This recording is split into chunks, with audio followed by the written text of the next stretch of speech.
નાયબ મુખ્યમંત્રી હર્ષ સંઘવી છે તે ફરી એક વખત વરસ્યા છે તેમના વિરોધીઓ પર અને જે પ્રકારે આદિવાસી વિસ્તારોમાં તે ઝંઝાવાતી પ્રચાર કરી રહ્યા છે અને આ ગઢમાં કોંગ્રેસ કે આમ આદમી પાર્ટી હોય તેમને તે આડે હાથ લઈ રહ્યા છે તે મામલે જ વાત કરવી છે।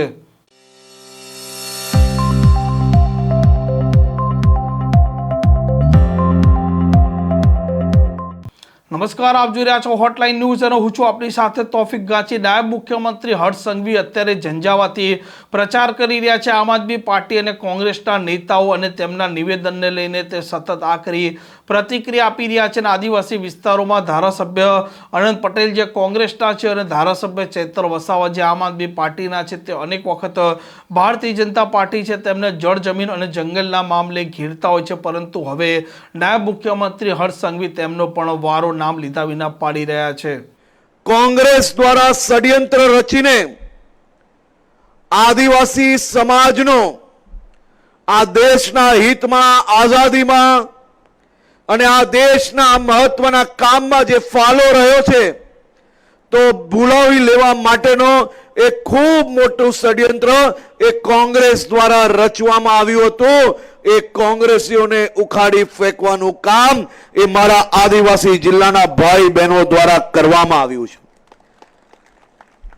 ડાંગ જિલ્લાના સૌ ખેડૂતોને અભિનંદન આપવા પડે। ડાંગ એ ગુજરાતનો સૌથી પહેલું પ્રાકૃતિક ખેતી કરતો સમગ્ર જિલ્લો બન્યો છે અને એ પ્રાકૃતિક ખેતી થકી તમારી ગુજરાતના અનેક જિલ્લાના લાખો પરિવારોને રસાયણ વગરનું અનાજ છે, સબ્જી છે, આ બધું જ મળવા માંડ્યું। તેનું મુખ્ય કારણ અગર કોઈ હોય તો અહીં બેઠેલા મારા ડાંગ જિલ્લાના સૌ ખેડૂત ભાઈ બહેનો છે। લખપતિ દીદીના આ અદ્ભુત આયોજન થકી મારા ડાંગ જિલ્લાની અનેક બહેનો ગામોમાં જ રહીને એને રોજગારી પ્રાપ્ત થઈ છે। તે આવનારા દિવસોમાં આપણે ડાંગ જિલ્લામાં વધારવા જઈ રહ્યા છે। આ મારી માતાઓ, જે વડીલ માતાઓ અહીંયા બેઠી છે,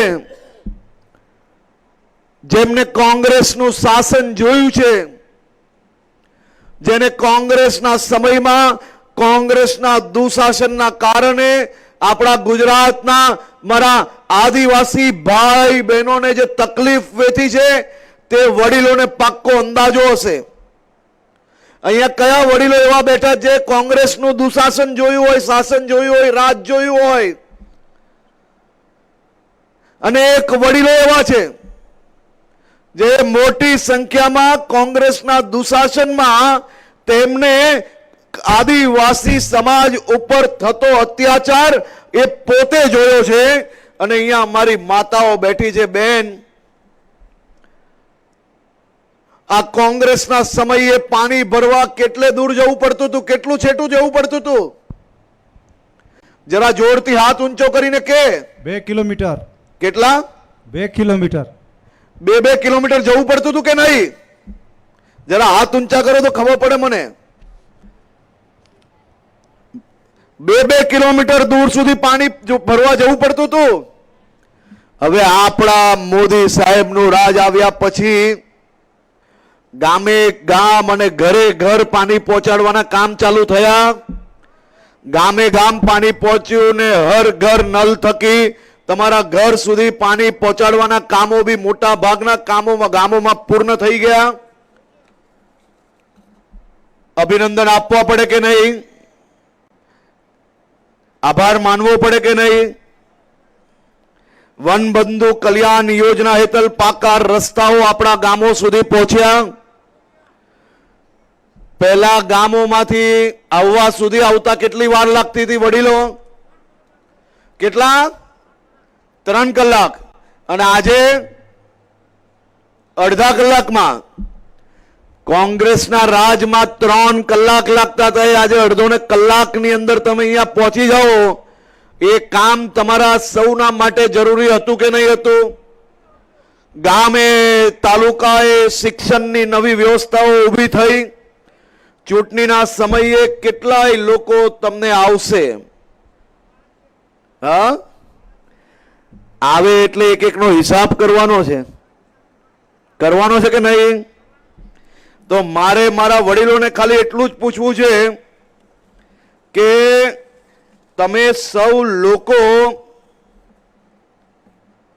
જ્યારે આ કોંગ્રેસીઓ આવે ત્યારે 2-4 સવાલ જરૂરથી પૂછવાના છે. સવાલો હું તમને આપું છું. ભાજપની સરકારમાં નરેન્દ્રભાઈ મોદી સાહેબે તમારા જિલ્લાની અંદર આવવા, વઘઈ અને સુબીર આ 3 નવા તાલુકાઓ બનાવ્યા, જે થકી તાલુકા પંચાયતની ઓફિસ દૂર દૂર સુધી તમારે જવું ના પડે. તમારા ગામથી નજીક આવતા તાલુકા સેન્ટર પર જ તમને સૌને તમારો હક અને વ્યવસ્થાઓ મળી જાય. 24 કલાક વીજળીઓ તમારા ગામો સુધી પહોંચી કે ના પહોંચી? આ કોંગ્રેસના રાજમાં અંધારપાટ હતું કે નહીં આપણું ગામ? આ વીજળી પહોંચાડીને તમારા ઘરમાં રોશની લાવવાનું કામ કોએ કર્યું? આપણી ભાજપે કર્યું.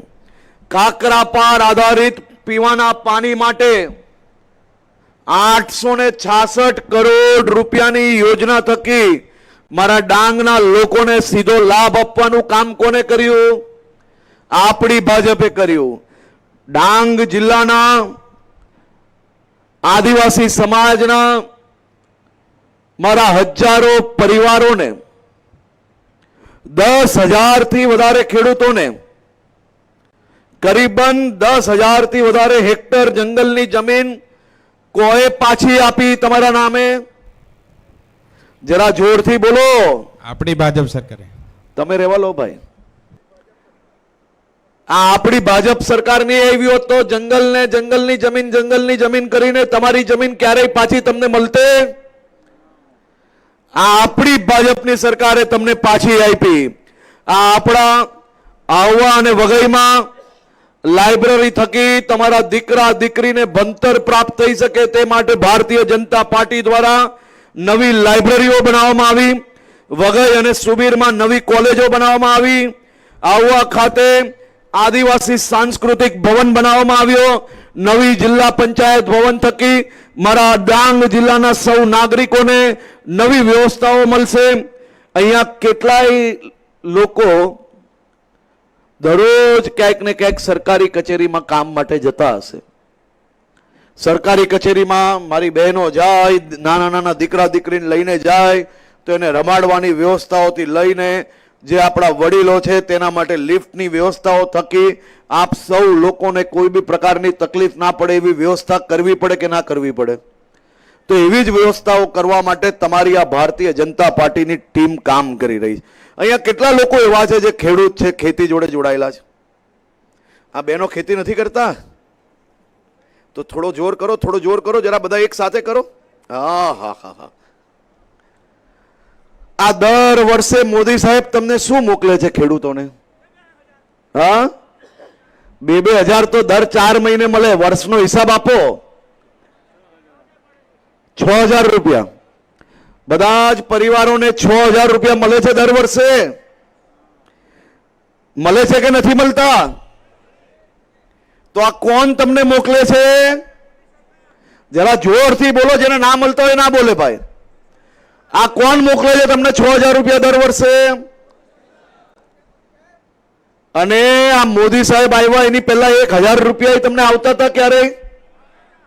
હા, ક્યારેય આવતા હતા?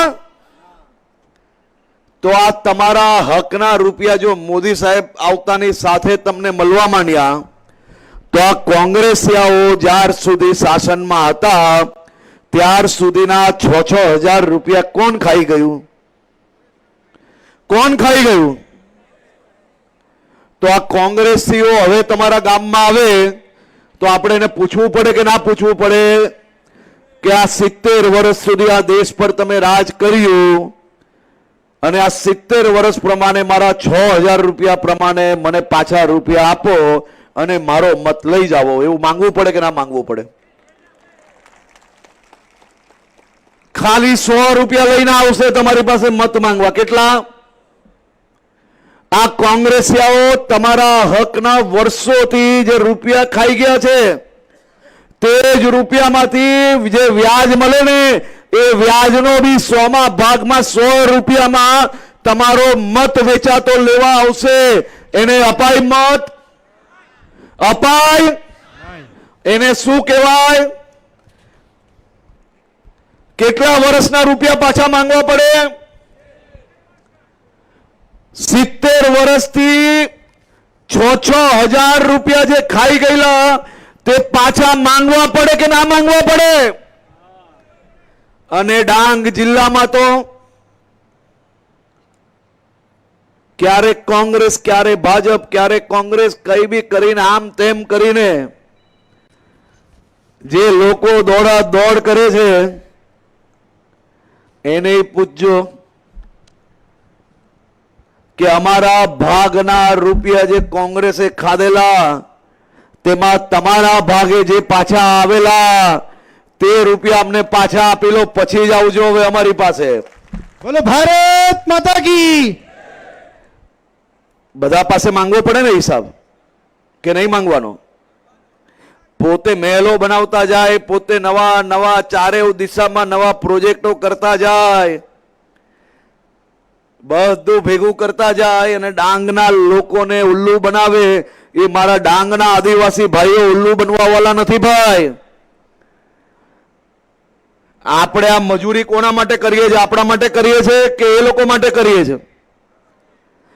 આ દરરોજ આદિવાસીઓના નામે રાજનીતિ કરીને પોતાના મહેલો બનાવી લે આ કોંગ્રેસિયાઓ, તો એને સીધા કરવા પડશે કે નહીં કરવા પડશે? જેને જેને એમ લાગતું હોય ને કે મારા હકની કમાની મને મળવું જોઈએ એ જ મારી જોડે હા બોલે. આ કોંગ્રેસીઓને સીધા કરવા પડશે કે નહીં?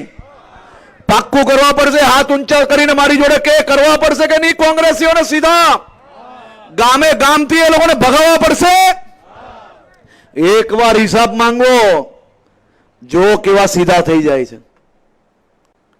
કોઈ શરમ રાખતા નહીં. શરમ રાખશો તો ગામમાં કોઈ એક ખૂણામાં જો ઘૂસી ગયો ને તો જિલ્લા પંચાયતમાં જેમ દેશમાં શાસન કરતા હતા ને એમ જિલ્લા પંચાયતની એક સીટ પર આવશે ને તો એક સીટ પર એ ગામડાઓના બધા જ વિકાસની કટકી મારી મારીને ઘર ભરવાનું કામ કરશે. તેટલે હું કહું છું કે કોઈ એક સીટ પર બી ભૂલથી જીતવા નહીં લેતા. કમોસમી વરસાદ આવ્યો, આ વખતે વરસાદ આવ્યો, કમોસમી વરસાદ આવ્યો કે નહીં ભાઈ? આપણા પાકને નુકસાન થયું, અને નુકસાન થયું તો કેટલા ઝડપથી રૂપિયા તમારા બેંકના એકાઉન્ટમાં કોઈ મોકલ્યા? જરા જોરથી બોલો ભાઈ. આપણી ભાજપ સરકારે આપ્યા? ખાલી ડાંગ જિલ્લાની અંદર આપણી આ ભારતીય જનતા પાર્ટીની સરકાર દ્વારા 31 કરોડ રૂપિયાની સહાય સીધા મારા ખેડૂતોના ખાતાની અંદર પહોંચી ગયા. તમે જ મને કહો કે તમારા ખાતામાં જે આ સહાય આવી તેમાં અહીંયા બેઠેલા કે અહીંયા બેઠેલા એક બી ભાજપના કમલના નિશાન વાળા કોઈ નેતાઓ આવીને કટકી માંગી કોઈની પાસે? આ પ્રકારના સમાચાર માટે હોટલાઇન ન્યૂઝ આ ચેનલને લાઇક, શેર અને સબસ્ક્રાઇબ કરવાનું ભૂલતા નહીં. નમસ્કાર. આવા પ્રકારના વિડીયો તમને જોવા ગમતા હોય તો હોટલાઇન ન્યૂઝ ચેનલને લાઇક, શેર અને સબસ્ક્રાઇબ કરો.